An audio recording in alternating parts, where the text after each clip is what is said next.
Assalamualaikum warahmatullahi wabarakatuh. Kami dari tim 2 akan memaparkan materi berjudul Belajar Mendalam Terfasilitasi dengan Metode Storytelling.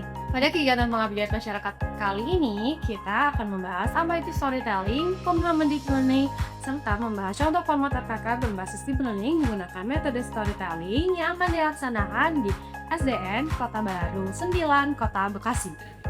Yuk kita lihat selengkapnya. Assalamualaikum warahmatullahi wabarakatuh. Rahayu, nama saya Hirmana Warga Hadi Brata. Saya salah seorang pencerita di tim Prodi S1 TP FIP UNJ tahun 2026 ini di SD di Kota Bekasi.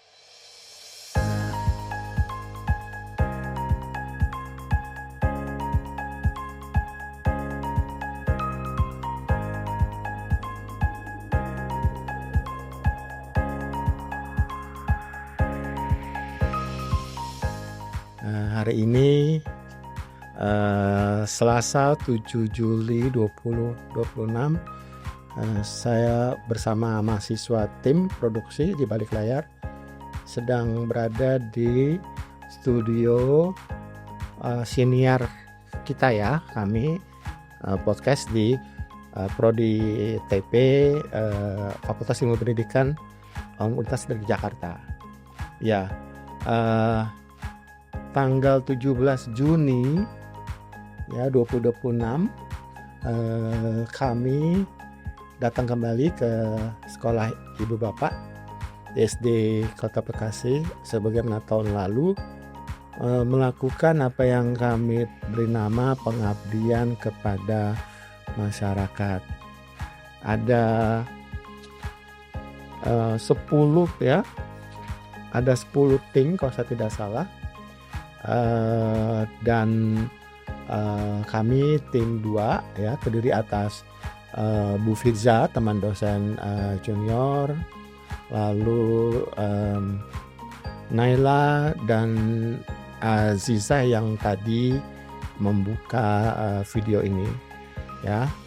Dan kalau ibu bapak lihat, kami memilih judul ini ya, belajar mendalam terfasilitasi dengan metode storytelling. Jadi kalau ibu bapak perhatikan, berulang kali, artinya ini kali kedua, tahun kedua, prodi kami fokus pada pendampingan tentang bagaimana sih belajar mendalam ya, bukan pembelajaran mendalam ya, tapi belajar mendalam atau deep learning itu dapat terjadi dengan banyak metode, banyak cara ya, dan kami memilih dengan metode storytelling atau bercerita. Jadi belajar mendalam adalah suatu tujuan, dan metode storytelling ya cara yang kamu pilih untuk tercapainya pengalaman belajar mendalam pada murid-murid SD ya di lingkungan Kota Bekasi gitu ya. Jadi deep learning ini bukan sekadar pilihan pribadi, pilihan kelompok ya, tapi memang merupakan kajian profesional profesi kami, teknologi pendidikan ya. Prodi kami di mana di UNJ ini ya. Jadi bukunya ada di sana yang deep learning ya, tapi ini adalah metode yang kami pilih gitu ya. Oke, menariknya ibu bapak kan guru SD ya. Guru SD itu pasti sudah melakukan bercerita kepada anak-anak murid ibu bapak. Cuma barangkali masih pada tahap intuitif, masih tahap coba-coba. Itu bagus sih. Nah, sekarang kami meyakini ibu bapak bahwa ini ada kajian penelitiannya, kajian teorinya, bahwa ini adalah satu yang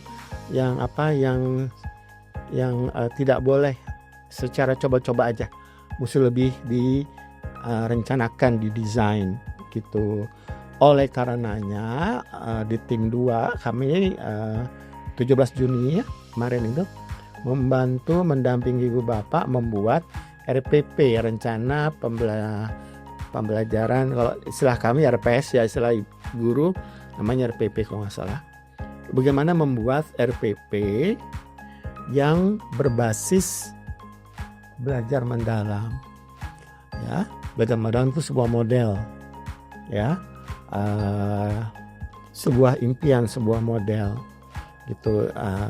Kalau bahasa Inggrisnya deep learning, bahasa Indonesianya belajar mendalam, dan itu dilakukan oleh banyak cara. Jadi kemarin itu khusus tim kami ini memutuskan, yuk kita bantu, kita dukung, kita dampingi guru-guru membuat RPP yang berbasiskan deep learning. Gambar modelnya ada di sebelah lagi, saya tadi lupa bawa ya gitu. Dan ini adalah pilihan kami, storytelling, bercerita yang awalnya gara-gara ada PKM ini, kami temukan buku ini gitu loh, dan belajar banyak, sangat menarik bahwa bercerita tuh bukan rekreasi bagi murid aja, tapi juga bagian dari sebuah metode pembelajaran gitu. Nah, kami sangat senang ya, di tahun ke tahun pasti bertemu dengan guru yang berbeda. Dan tahun ini gurunya luar biasa ya. Gurunya jumlahnya ideal 20 orang gitu.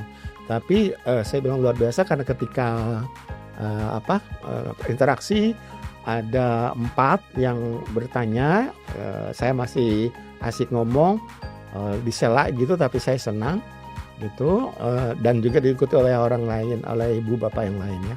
Dan tepat 4 orang yang bertanya, saya bilang tepat karena ada 4 kenang-kenangan yang kami udah siapkan. Jadi kalau ada 5 saya bingung tuh, gimana caranya yang kelima ini saya mau kasih penghargaan kenang-kenangan. Tapi alhamdulillah 4, dan itu ungkapan saja terima kasih kami ya, karena kami memperoleh feedback ya. Jadi kebingungan di bapak ini, penasarannya ibu itu dan sebagainya. Jadi alhamdulillah. Dan kira-kira berapa ya, 90% dari 24 orang itu tugas sudah masuk sesuai dengan jadwalnya ya. Tugasnya apa? Tugasnya adalah RPP yang kami buat formatnya, ibu bapak tinggal isi, sesuaikan dengan mata pelajaran ibu bapak pilih apa, konteks sekolahnya apa, itu sudah ada. Menyadari ibu hanya 1-2 jam, jadi kami memang bantu formatnya ya. Ibu bapak nggak perlu capek-capek membuat format, tinggal isi aja. Tapi yang ibu bapak punya yang kami nggak pernah punya adalah konteks ibu bapak selama ini mengajar di sana gitu ya.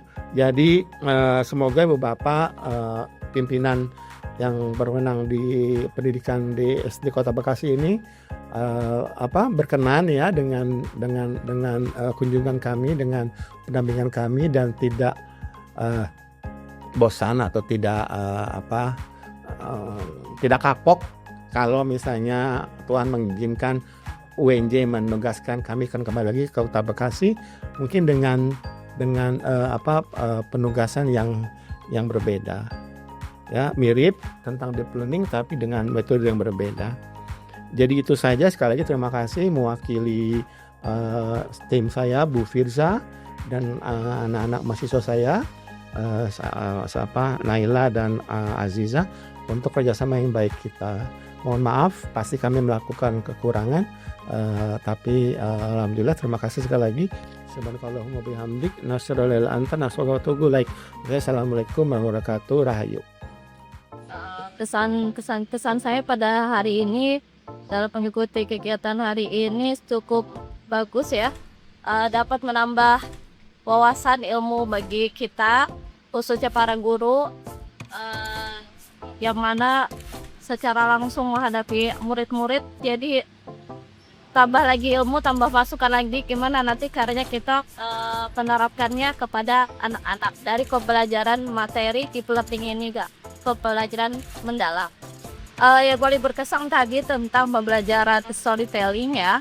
Nah, ternyata storytelling itu bukan hanya kita bercerita, tetapi dari situ juga kita bisa bagaimana cara kita untuk bisa menyentuh atau perasaan anak-anak waktu kita menceritakan pelajaran tersebut ya.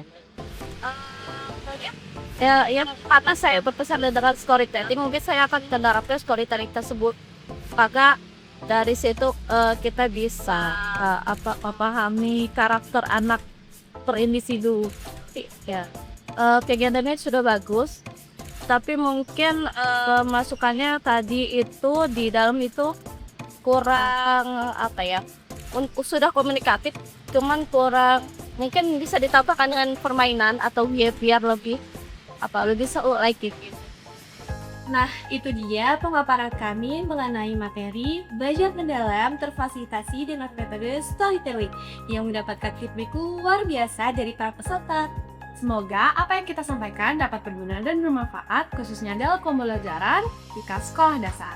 Sampai jumpa di kegiatan pengabdian masyarakat tahun depan.